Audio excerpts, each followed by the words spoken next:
இது இந்த கோவிலோட இரண்டாவது மிகப்பெரிய நுழைவாயிலுங்க. நுணுக்கமான சிற்பக்கலையை பாருங்க, அவ்வளோ அழகா இருக்கு. இங்க ஒரு கல்வெட்டு ஒன்று இருக்கு. நுழைவாயில இறங்கின உடனே ஒரு கல்வெட்டும் ஆடுபுலி ஆட்டம், எல்லா இடத்துலையும் இந்த ஆடுபுலி ஆட்டத்தை பார்க்கலாம். மலைக்கோயில்ல ஒரு கோலம் போட்டிருக்காங்க, இங்க ஒரு கல்வெட்டு.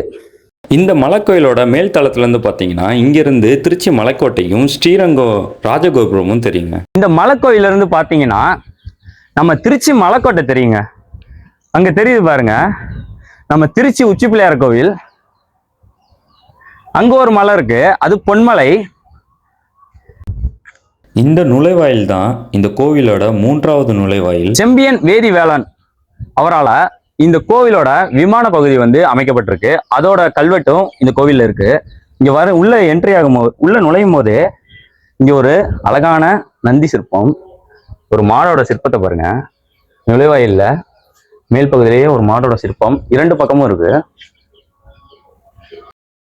இந்த மலைக்கோவிலுக்கு ஏன் எறும்பீஸ்வரர்ங்கிற பேர் வந்துச்சுன்னா, தாரகாசுரங்கிற ஒரு அரக்கன்ட்ட இருந்து இந்திரர்களும் தேவர்களும் தப்பித்து எறும்பு வடிவம் எடுத்து இங்கே உள்ள சிவபெருமானை வழிபட்டதால் இந்த கோவிலுக்கு எறும்பு வழிபட்ட ஈஸ்வரர்ங்கிற பேர் வந்துச்சு. காலப்போக்கில் அது எறும்பீஸ்வரங்கிற பேர் மாற்றம் அடைஞ்சது.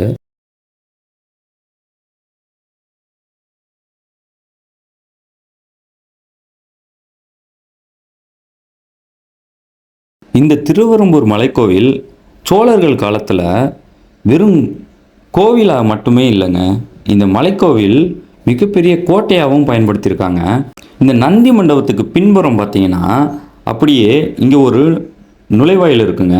ஏன்னா இங்கேருந்து எதிரிகள் அந்த காலத்தில் வராங்கன்னா இங்கே உள்ள மன்னர்கள், படைத்தளபதிகள், போர் வீரர்கள்லாம் இங்கே உள்ள இந்த கோவிலோட நுழைவாயில வச்சு இங்கேருந்து தாங்க பார்த்து பாதுகாப்பாக இருந்திருக்காங்க.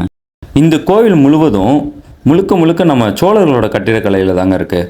இந்த கோவில் முழுக்க நம்ம கண்டராதித்த சோழனோட கல்வெட்டு. இந்த மலைக்கோயிலோட ரகசிய வரலாறை பின்வரும் பாகம் 3 பார்க்கலாம், மறந்துடாதீங்க.